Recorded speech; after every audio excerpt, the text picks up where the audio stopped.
తెలియదు చూడు. Hi friends, మేము అమలాపురం వైపు వచ్చాం. కొండలేశ్వర ఆలయము శివుడు చూడండి, చాలా బాగుంది ఆలయము. లోపల వేణుగోపాల స్వామి టెంపుల్ కూడా ఉంది.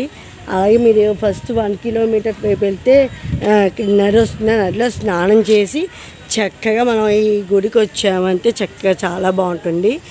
ఇప్పుడు మనం కాశీ వెళ్ళలేక ముందు అని కొండలేశ్వర ఆలయానికి వచ్చాక అప్పుడు కాశీ వెళ్ళాలట. చాగంటి అని చెప్పారు. అప్పుడు మీరు విన్నాడు లేదు, నేనైతే ఈ మధ్య విన్నాను చెప్పారని.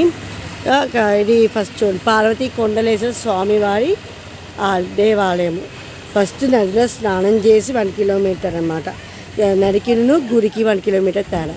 చూడండి చక్కగా మేము లోపల వెళ్ళి దర్శనం కూడా చేసుకొచ్చాం. చాలా బాగుంది. శివుడు పార్వతి కొండలేశ్వర రూపంలో ఉన్నాడు శివుడు. అది కొంచెం చూడండి, ఫోటో కూడా చూపిస్తా. చూసారా, కొండలేశ్వర స్వామి కొండ ఆకారంలో ఉన్న చూసారా. అది శ్రీ కొండలేశ్వర స్వామి దేవస్థానం, కోనసీమ జిల్లా అన్నమాట. ఇది కొండలేశ్వర కాట్రేనికోన మండలం, డాక్టర్ బిఆర్ అంబేద్కర్ కోనసీమ జిల్లా. అంటే అమలాపురం దాటి వైపు వస్తే కోనసీమ జిల్లాకు రావాలన్నమాట.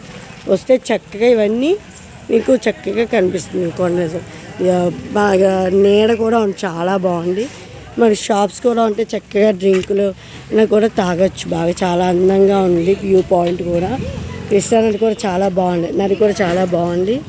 మీరు చక్కగా నదిలో స్నానం చేసి రావచ్చు చక్కగా. కాకపోతే అక్కడ నదికి రాళ్ళు రప్పలు ఉంటాయి, జాగ్రత్త వేసుకుని రావాలి. ఇదిగోండి చూసారా, చాలా బాగుంది కదా. ఇక్కడేమో శివుడి బొట్టు పెడతాడు. చక్కగా చేస్తే నా ఛానల్ని లైక్ చేయండి, షేర్ చేయండి, సబ్స్క్రైబ్ చేయండి. బాయ్.